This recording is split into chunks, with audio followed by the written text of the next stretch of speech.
شهسوار ولې خپل ښځه طلاق کړه؟ یو داسې حقیقت چې تر اوسه به ترې تاسو نه خبر. دوستانو سلامونه مې قبول کړئ.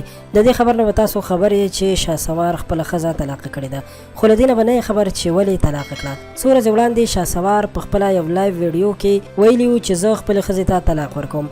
هغه په دغه ویډیو کې ښکاري چې په یو رکشه کې ناست دی او بیګ هم ورسره دی او په خپلو خبرو کې وایي چې زه کراچۍ ته روان یم ځکه چې کراچۍ کې زما مور او نوره ټوله کورنۍ اوسیږي، او په خپلو خبرو کې وایي چې ما سره مې ښځې ډېر زیات ظلم او زیاتی وکړو ځکه چې د کورنۍ اختلافاتو په وجه باندې څو ورځې وړاندې هغه زما نه خپل پلار کره لاړه او څو ورځې پس یې زه هم هلته وغوښتلم. کله چې ورغلم نو وړه لور یې راته همداسې راګوزاره کړله او مشر زوی مې رانه واخیستو او ډېره بده رویه یې راسره وکړه. شهسوار په دغه ویډیو کې ډېر دردونکی ښکاري او وایي چې ما سره ډېر ظلم شوی دی. هغه په خپلو احساساتو باندې قابو ونه ساتله او په لایف ویډیو کې وایي چې زه خپلې ښځې ته طلاق ورکوم او 3 ځلې د طلاق کلمه هم تکرار کړه. دوستانو اگر که طلاق په اسلام کې حلال هم دی خو دا د الله تعالی هیڅکله هم خوښ نه دی. هغه په خپلو خبرو کې وایي چې کله نه ما تبلیغ شروع کړی دی نو د دوی زه د تبلیغ په جامه کې نه وم خوښ.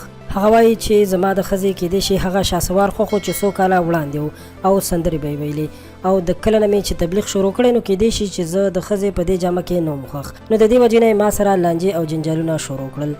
د یادولو ورته چې شهسوار څو کاله وړاندې سندرې پرېښې وې او تبلیغ ته یې مخه کړې وه او په تبلیغ کې ډېر زیات خوشحاله هم و، خو یو دم په هغه باندې داسې څه چلو شو چې بیرته د تبلیغ نه په شا شو او ویل یې چې زه مالي مشکلاتو سره مخ یم، یعنې غریبي را باندې راغلې ده او زه غواړم چې بیرته سندرې شروع کړم.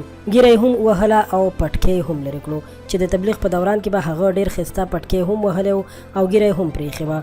خو اوس ښځې ته د طلاق ورکولو نه وروسته د ډېرو خلکو ستغو سپورو سره مخ شوی دی او خلک ورته وایي چې دا د تبلیغ ازار ووهلې. دوستانو واقعا چې تبلیغ ډېره ښه لاره ده او رښتیا هم چې یو انسان د الله تعالی په لار کې وځي او ږیره پرېږدي پټکې ووهي نو بیا هغه ته نه ده پکار چې بیرته ږیره وخوري او بیا سندرو ته راشي. د الله پاک نه به دا دعا کوو چې پاک رب دې زموږ ستاسو او د شهسوار او د ټولو مسلمانانو مشکلات اسان کړي، امین.